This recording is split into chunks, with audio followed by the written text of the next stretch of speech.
Welcome to Slow News Day Live. My name is Steve Poikin, and I am here in lockdown Boulder Creek, California. Oh shit, that's my phone. I want to make sure that I give a big shout out to Elizabeth Mueller because her Twitter thread on what we're about to go through is the reason that I'm doing this. She's a consummate researcher and an all-around wonderful human being. So big thanks to Liz for this. Palantir, the one of the more evil tech companies out of a whole festering fucking toilet bowl of evil tech companies, has just been tapped by the National Health Service to build a new data platform that tracks medical staff and resources to coordinate the UK's coronavirus response. There's an article that will get pulled up here shortly that goes through this, but let me kind of break it down for you a little bit and what's going to go on through the NHS. And if you don't think that what's happening in the UK is about to or already happening in the US, you need to rearrange your thought process on that, because Palantir is a good old-fashioned Palo Alto, California company.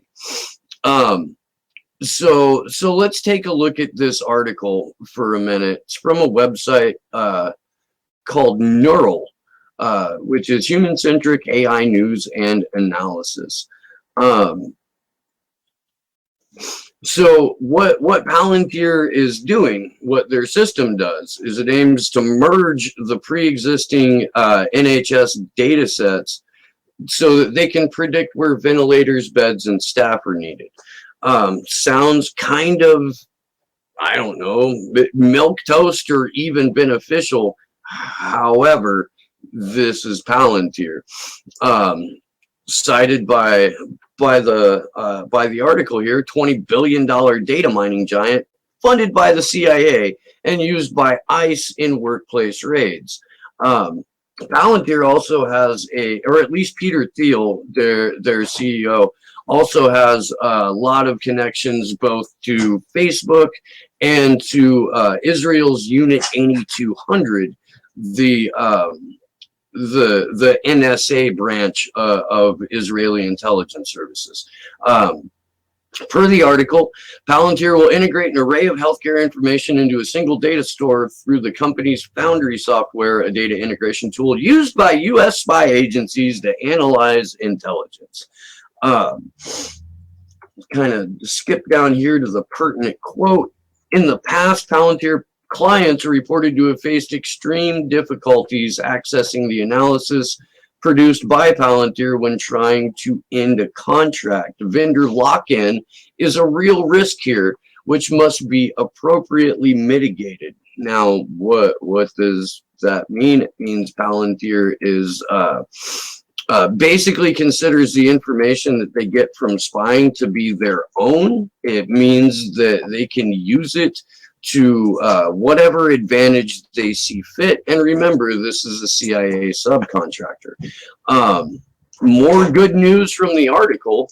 Palantir is not the only tech giant working on the project. Amazon's AWS division is providing cloud computing resources, while Microsoft has built a data store for the system. Hooray! Not only do we have more mergers of Amazon and Bill Gates, we've also got Peter Thiel's fucking, I guess, brutality engine, all together in one big happy place. Let's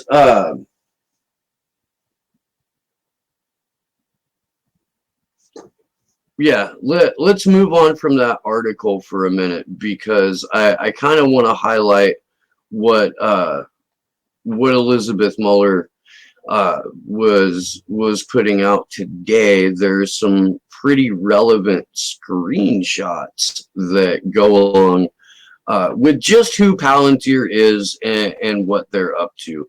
For that, we're going to go to WikiLeaks. Sorry, George, I can't take your call right now. For that, we're going to go to WikiLeaks. If you guys are familiar with the Global Intelligence Files, they're also commonly known as the Stratfor leaks. It is a treasure trove of information about, well, the name is pretty self-explanatory. It's the Global Intelligence Files. I want to highlight just a couple of spots here in this first email, because this all relates to an article that they're forwarding each other back and forth.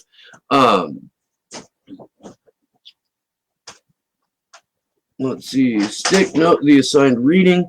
All of the good stuff is in the article, but here are the problems. Problem one, it depends on the inputs, but what this tells me is not only is the software helpful, this is helpful to people, by the way, in the global intelligence community, not helpful to me or you. Problem number two, Theo is probably fucking nuts. I usually wouldn't get worked up about privacy concerns, but some of his work scares me. This is a callback to what I was just talking about in Thiel's work with both Unit 8200 tech startups and Mark fucking Zuckerberg. And then there's some lighthearted jokes about Palantir being named after the all-seeing orb in Lord of the Rings, which, yeah, I will freely admit is creepy as fuck. If we could move on to the next screenshot, this is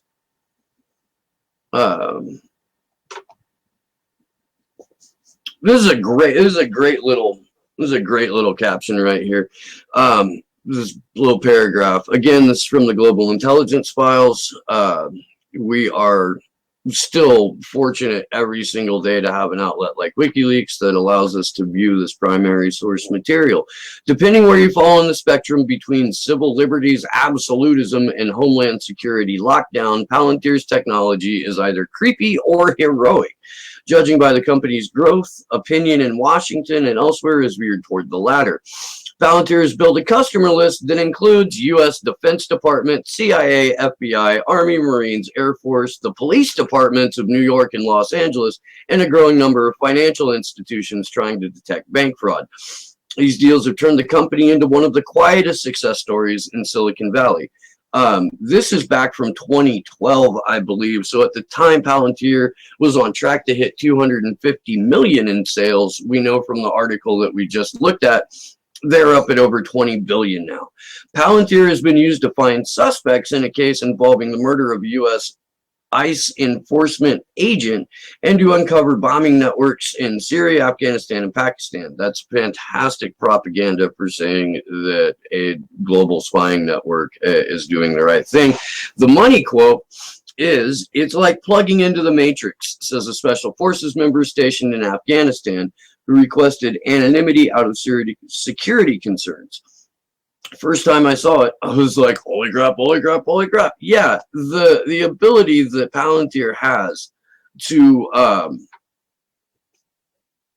dig into the farthest reaches of people's personal lives in order to weaponize the information they find about them against them is just absolutely disgusting. Let's get through one more screen cap here. And I'm going to skip one, Josh, and go to the one about Palantir just waiting for a viral outbreak. So if that's the one that could get pulled up, that would be fantastic.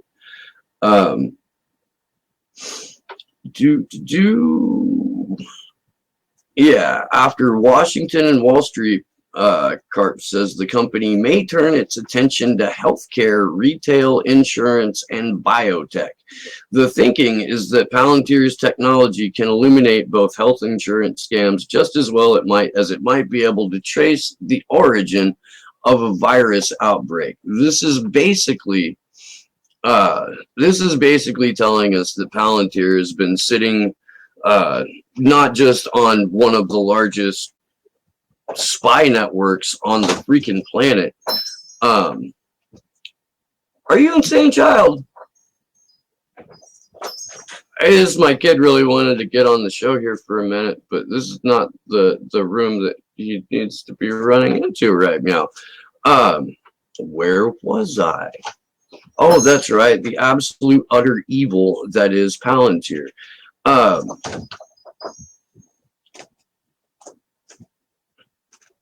going to go ahead and go to this this PDF that is also included in one of the tweets in Liz Mueller's excellent thread, which I think got linked into the chat, but I'll go ahead and do that before we're all done here. I need to share screen for this. Let's go take a walk down memory lane. Where are you? I think this is it. Yes. Here we go. And this is from Palantir's own document. So this is going to be as we see it through their eyes. WikiLeaks was launched in 2006 by self-described Chinese dissidents and interested parties from 5 continents. Within a year of its launch, WikiLeaks claimed to possess over 1.2 million documents from 13 countries.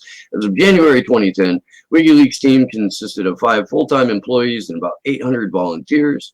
The employees and volunteers are spread across the world with their identities largely unknown. So, of course, they're going to go into exactly who the known quantities are. This, of course, is Julian Assange. The notes that they have for Julian are only, at least in this part of the report, relating to the entirely fraudulent, completely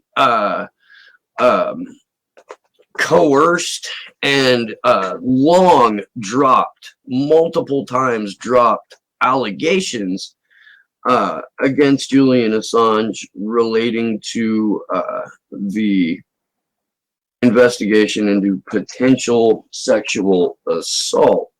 Of course, we know that this is 100% bullshit, but it is important to get through their collected material on just how thoroughly they targeted this outlet. I think it's crazy how they break it down like this in terms of volunteer status uncertain and confirmed employee in red, like it is absolutely the penultimate evil to be associated with WikiLeaks. Let's look at what they have on Glenn Greenwald here. It is this level. Glenn was critical in the Amazon to OVH transition. It is this level of support that needs to be disrupted. I just really want you guys to be cognizant of the language that they're using here in this. These are established professionals that have a liberal bent, but ultimately most of them, if pushed, will choose professional preservation over cause. Such is the mentality of most business professionals. Without the support of people like Glenn, WikiLeaks would fold. Let's kind of walk through this a little bit to give you an idea of what Palantir is setting out to do to WikiLeaks.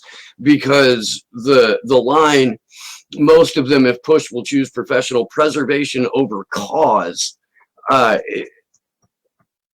is basically the avenue that organizations like this will take to break people who generally have a little bit of character about them in order to get them to bend to their will. Again, this is back in 2012. So if you guys don't remember, WikiLeaks did have their server hosted on Amazon. Amazon was pressured to pull the WikiLeaks server. which led to the creation of the Freedom of the Press Foundation, or Press Freedom Foundation. I've gone into that a couple of times. Press Freedom Foundation was originally set up as a way to allow WikiLeaks to keep getting donations, because along with the server that they also lost their PayPal account and every other possible means of payment, so that the people who work for WikiLeaks could keep going. Little background on where the servers are, which, as they noted, this was actually literally in a Cold War bunker. This is Palantir's information set on just exactly how WikiLeaks operates and where they host their servers.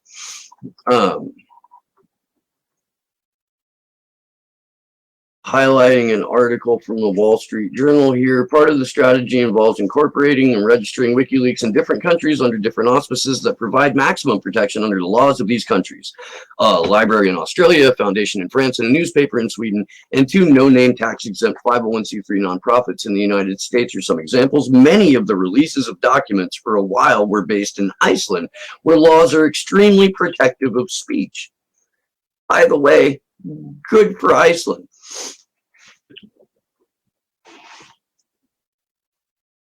Now, again, all of this information has been cataloged by Palantir employees. So the language that they're using and the prejudices that come with it are going to be evident in the things I'm about to read off. I just want to make sure everyone knows that it's not me with these thoughts. It's a supremely evil organization ran by one of the most corrupt and corruptible motherfuckers on the planet, Peter Thiel. They highlight as WikiLeaks weaknesses financial. They are under increasing financial pressure because authorities are blocking their funding sources. We just talked about that. Security. Need to get to the Swedish document submissions server. The need to create doubt about their security and increase awareness that the interaction with WikiLeaks will expose you. Not as bad as if you go to The Intercept. Just throwing that out there. The Intercept burns sources like I do. Joints, don't trust them. Mission. They use their mission as a weakness. There's a fracture among the followers because of a belief that Julian is going astray from the cause and has selected his own mission of attacking the U.S. Despite the publicity, WikiLeaks is not in a healthy position right now. The weaknesses are causing great stress in the organization, which can be capitalized on. So let's look at their response tactics here. Speed is crucial. There is no time to develop an infrastructure to support this investigation. The threat demands a comprehensive analysis capability now. Combating this threat requires advanced subject matter expertise in cybersecurity, insider threats, counter cyber fraud, targeting analysis, and social media exploitation. Palantir Technologies, HB Gary Federal, and Verico Technologies represent deep domain knowledge in each of these areas. They can be deployed tomorrow against this threat as a unified and cohesive investigative analysis cell. Let's look at their proactive tactics. This is just, and by the way, guys, this is just fucking fascinating, and I'll make sure that this gets linked in the chat, because this is something that you guys should go over in your own time as well. Because again, Palantir is still operating. They just got pulled into domestic surveillance of UK citizens under the auspice of, we've got to track who the sick people are and medical staff and try and get ventilators or beds moved to the right place. This is a brutal CIA subcontractor who is now employed by the National Health Service in the UK to use the exact same methods and tactics that they used against WikiLeaks to UK citizens. So let's look at what their proactive tactics are. feed the fuel between the feuding groups, disinformation, create messages around actions to sabotage or discredit the opposing organization, submit fake documents, and then call out the error. Create concern over the security of the infrastructure. Create exposure stories. If the process is believed to not be secure, they are done. Cyber attacks against the infrastructure to get data on document submitters. This would kill the project. Since the servers are now in Sweden and France, putting a team together to get access is more straightforward. A media campaign to push the radical and reckless nature of WikiLeaks activities. Again, this is an outlet that takes primary source documents and makes them publicly available so that people can form their own opinion. Of course, that is viewed by Palantir as, radical. Sustained pressure does nothing for the fanatics, but creates concern and doubt among moderates. Search for leaks. Use social media to profile and identify risky behavior of employees. Now remember, and I'm going to go ahead and close out the document here for a moment, because this is going to be worth talking about a little bit longer. If you will remember, more or less everyone that has even been remotely connected to WikiLeaks has wound up with some kind of sexual allegation charge laid against them, or has had their finances completely fucking removed and ruined by the mounting pressure of their association with WikiLeaks. The Press Freedom Foundation itself turned its entire back on Julian Assange and WikiLeaks after the DNC emails became public. So no longer was the Press Freedom Foundation necessarily about the freedom of the press. They were about protecting their own institutional security, as highlighted as a potential place of exploitation very early on in that Palantir document. Yeah, this is serious shit. I certainly hope that you'll go, if you're on Twitter, you'll go ahead and check out the all of the docs and screen caps that Liz Mueller was posting this morning.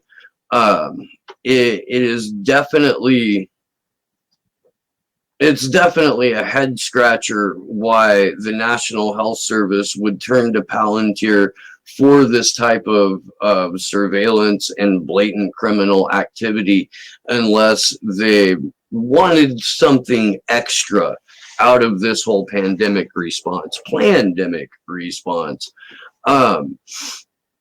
The NHS, of course, has been subjected to severe austerity by the UK government, and it's basically been being dismantled over about the past 10 years.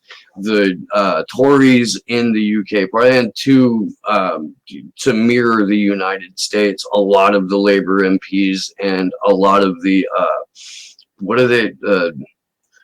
Lib Dems, I think, is the super neoliberal party in the UK. Somebody in the chat can correct me if I'm wrong. But I think it's the Lib Dems. Yeah. They've been trying to commercialize and privatize the National Health Service for a while now.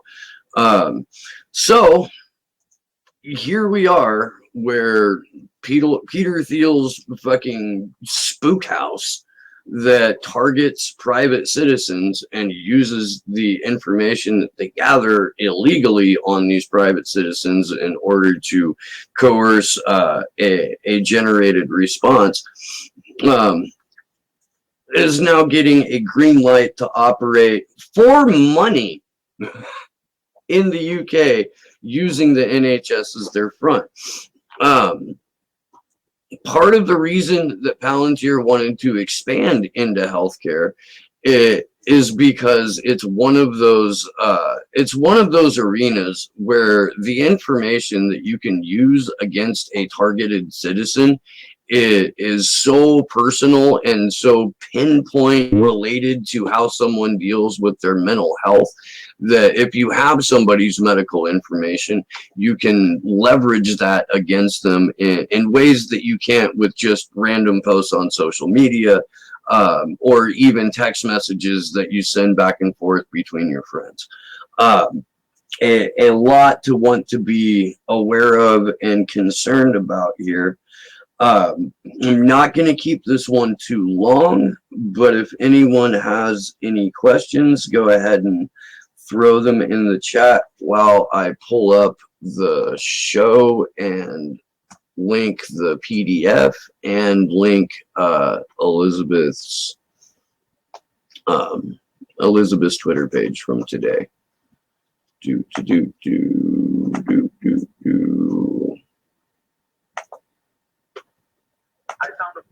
And so here is the link to this PDF. It's 24 pages long. I didn't want to go ahead and go through all of it because that just takes up a whole lot of time. And then let me pull.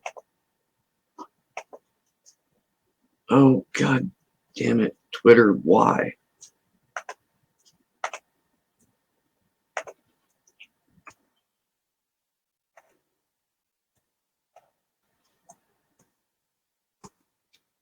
And there's Liz's Twitter. And by the way, like if you're curious about any of this stuff, again, Elizabeth Muller is a fantastic researcher.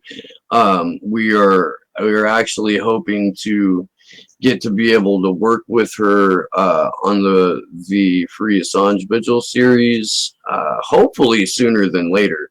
If you watched any of the 1 versus 5i teach-ins, she was instrumental in part of that series. Yeah, I think that's going to do it for this particular live stream. I will be back in a couple of hours, and we'll probably have a little bit more content up on the Patreon this evening. So until next time, this has been Slow News Day. I'm Steve Poikinen, and good luck to us all.